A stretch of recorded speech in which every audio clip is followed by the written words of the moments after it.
masuk minyak sapi sikit Talking about health and other.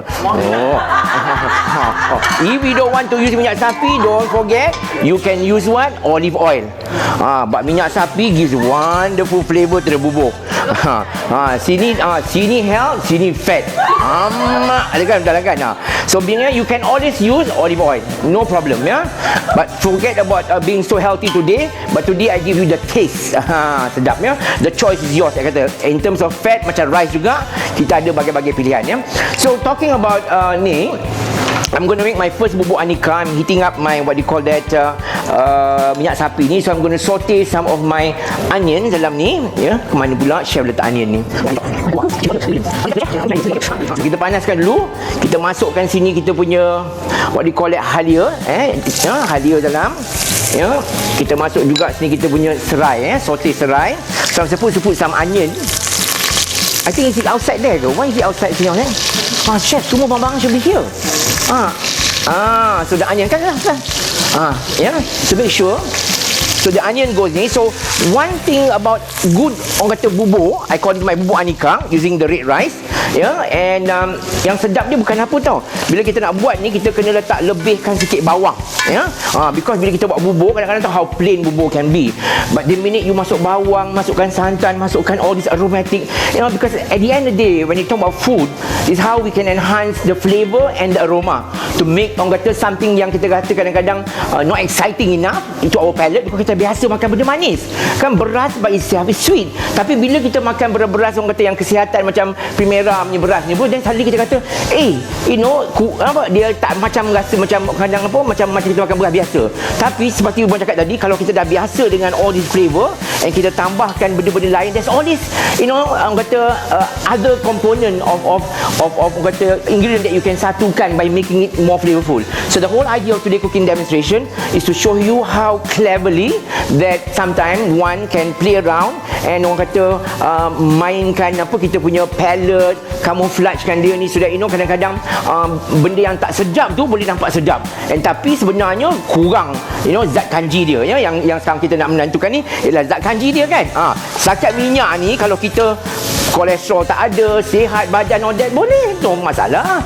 Kita bukan makan minyak sapi hari-hari, butter pun bukan hari-hari. Kalau tak nak pun choice pun boleh juga. Ada pelbagai-bagai minyak, canola apa semua, and still equally tasty. So the choice is yours. So that's why one kadang-kadang pun bila masa nak masak kurma kari, I kadang pakai minyak sapi, dalca pun, tapi ada days I pakai olive oil. So there's one day makan benda yang yang 2-3 hari ni benda yang sihat, ada days so called fat macam ni, tak apa, because kita bukan hari-hari then kita berjalan, bersenam and all that. At the same time juga kita ni aktif, so it's okay So that's why one selalu bila bercerita pasal kesihatan dan juga kita kisah beras ni sebentar lagi kita cerita, what is most important dalam diri kita ni is how we learn to change our eating habit and try to incorporate benda-benda macam orang cakap tadi, flavorsome theme to excite kita punya palate in terms of aroma, using different herbs, flavor, citrus, this, spices and all that. So there are many ways you can play around to make your food more interesting even sometimes gunakan beras-beras macam ni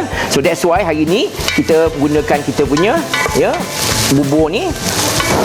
So bawang dia dah wangi je macam ni. So next thing kita nak masuk ni is, and of course beras tadi kita cakap tadi, orang tak payahlah cerita pasal zat dia semua, antioksidan semua, because all of you dah tahu kan, semua dah tahu semua. Tapi dah ada tu semua kebaikan, kita masuk pula dalam tu kita punya, contohnya kita boleh pakai legume So you boleh masuk dalam kacang dal boleh tambah kacang, in this case orang masukkan carrot, nak masuk celery, semua pun boleh dalam ni kita combinekan semua ni, so to make it a bit more healthy dan sedap So goreng-goreng macam ni, dan kita nak wangikan dia pula, kita masukkan sedikit juga apa tau, rempah senyum kata, sedikit rempah cumin powder ataupun jintan halus So masukkan cumin powder dalam bubur ni, bagi dia wangi sikit macam tu. And terus saja kita masukkan kita punya apa tau, kita ada sini ayam dan juga udang, dua protein So that's why you notice very interesting, kita masukkan ayam dan juga udang. So masukkan ayam dalam ni. So selalu kalau kita masuk ayam, kita tak masuk udang. Tapi bila kita orang kata nak lebihkan protein, kadang-kadang protein udang tu mahal kan orang kata, tapi kita tambahkan udang. So both are protein So that's why walaupun protein dua-dua, tapi sangat enak So here we are. Masukkan ni, kemudian saya masukkan udang dalam masukkan udang. Udang ni setengah ni, kalau kita nak overcook kadang-kadang, just bila bubur dah siap masak, kita boleh masuk last pun boleh. So I masukkan setengah dulu, yang setengah ni I simpan untuk kemudian. So that because I tak nak the prawn to be overcooked all of it lah, ya. So that's why I do it. So while this is cooking slowly, ya, kita masakkan, tambahkan sikit lagi kita punya minyak ni, and bagikan dia masak sampai wangi, and then kita tumiskan biar dia wangi dengan rempah-rempah ni, dan kita masukkan kita punya campur daun sop, ya, kita ada here celery, dan juga kita punya sini daun ketumbar, ya, coriander. So you put coriander, spring onion, as well as Chinese parsley, 3, ya. Spring onion pun ada, ya, semua dalam ni. So as this start to cook and all that, bubur ni, and the next thing kita nak buatnya, kita masukkan kita punya beras. Tu dia. Beras Primera ni, kalau kita perhatikan, ya, kita boleh ni sebab kita nak cepat, kita apa kata boil sekejap lah, ya. Kita ni, kemudian kita masukkan bubur. Kita selalu macam ni. Kalau tiap-tiap satu cawan pakai 2,5, saya dah cuba. Kalau kita nak lembik sikit, kita boleh pakai 3 cawan, tapi dia lembik lah. Kalau macam kita bagi orang tua-tua makan apa semua kan, tambahkan air. Tapi kalau biasa 2,5 is just nice. Kalau mana yang suka a bit raw, nak pakai 2 pun boleh juga, ya, still can, tapi 2 tu a bit ni lah. Tapi bila 2,5 tu perfect, ya. So terpulang pada anda to play around, as I always say. So hari ni kita dah parboil sekejap macam ni. Kalau tak ada, masuk saja beram macam biasa je. Ni sebab kita nak cepat kan, ya. So kita dah rebus sekejap macam ni, dengan air ni kita masukkan ni. Because bubur ni kalau kita ni selalu pakai air yang banyak, tapi kita tak pakai air dalam ni. Kita masukkan apa, ya, beras ni dalam. Kemudian kita pakai apa tahu? Kita pakai sini air rebusan kulit udang. From the kulit udang yang ada tu, kita kopek, kita rebus, ambil, because the flavor, ya. So bila kita nak makan bubur ni, bubur Anika ni, yang sedap dia, yang flavor, ya, apa tahu? Kita masukkan bawang udang. Kan tadi kan ada udang ayam ada, and then kita guna ni stok udang. So kalau kat rumah ada kepala-kepala udang, nampak dia macam rupa macam Sungai Kelang macam tu kan. Ni bukan air sungai tau. Udang. Jangan kau nervous pula kan. Dr. Wiki tengok dah macam risau dah kepala dah. Don't worry doctor, this is okay.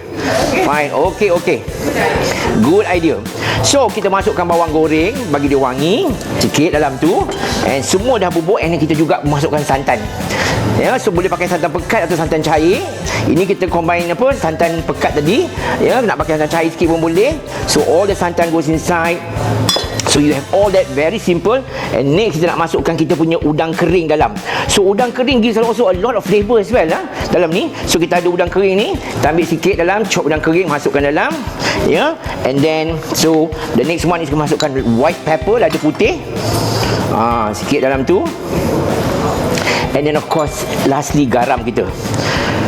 Boleh buat tak? Kan? Senang bulan puasa, ya, kita nak buat menu ni, ya, senang untuk bangun makan sahur. Anak-anak sakit, mak bapak kan kadang-kadang tak boleh makan, they don't have that good appetite untuk buat bubur. So you make this bubur Anika. Kadang-kadang orang masuk kacang tanah, kadang-kadang masukkan also combine a handful of dal, because it's good to combine legume, ya. Because when we eat every day, we have to think, it's not about quantity, it's all about quality. So when you look at the quality of the bubur yang ada ni, wow, it has all this wonderful flavor to it. Ada all these vegetables, you have carrot, you have celery dalam masuk kan. And then on top of that, kita ada all these chunks of protein coming daripada udang, coming from ni, and then again the flavor, the lemak from the santan datang daripada santan tu, ya. Kemudian kita ada stock pula yang flavorful, ya, prawn stock. So everything put together, bawang goreng yang bagi wangi, and then we have all the daun bawang, daun spring onion, coriander. So all these will help to enhance the flavor of the bubur, ya. Dek, bagi 1 jar air, pakai 2 air kat sini. Ini minum water air je. Ada? Tak apalah, sementara tunggu tu pakai je lah. Minum water mahal kan, tapi Chef Wan ni restoran belanja bagi bubur lebih. Duit. Jangan lupa air Evian. Untuk kecantikan kita, nothing but the best. Kan? Man, air sini satu. Kau air basuh tangan aku pun tak dalam mangkuk. Chef bagi tak dalam basuh tangan. Dah cakap nak basuh tangan tau. Nak pergi buta ke apa? Bukan. Evian. Tu kita biarkan didih je, ya. Let it boil. So any question about the bubur Anika, the first recipe, jarang selalu kita pakai kalau buat bubur. Kita selalu pakaikan beras-beras yang berkanji, beras apa kan. But it's also possible to enjoy porridge menggunakan, ya, beras Primera ni, ya.